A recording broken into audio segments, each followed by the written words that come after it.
মাথা সে নতুন কাপড় পরানো হলো। সেই বস্ত্র সনাতন না কইল অঙ্গীকার, শুনিয়া প্রভুর মনে আনন্দ অপার। সনাতনকে নতুন কাপড় দেওয়া হয়েছে পরার জন্য, সনাতন গ্রহণ করছে না, বলছে না আপনার পুরানো কাপড় দেন, আমি পরব। আপনাদের পুরানো কাপড় প্রসাদী বস্ত্র দেন, পরব।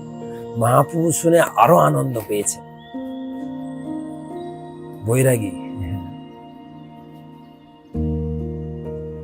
সেই বস্ত্র সনাতন না কইল, নতুন বস্ত্র সনাতন গ্রহণ করলেন না। আমরা তো আমাদের ব্যবহার করা জিনিস ফেলে দিয়ে নতুন লোকের জিনিস নিয়ে পালাই। আমি দেখি কিছু কিছু বাইরের লোকেরা তো আছেই, ভক্তদের মধ্যেও দেখি আরে আমার থেকে ওই জুতোটা ভালো, ওইটা পরে চলে যায়। যদি কেউ ধরে বলে দেবো সরি, ভুল করে পড়েছি, এগুলো ভক্তের লক্ষণ না।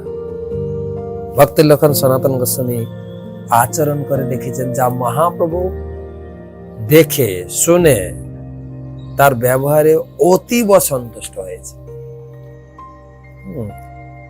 মহাপ্রভু ভক্তদের এই আলোচনা অনেক শিক্ষা লাভ করে।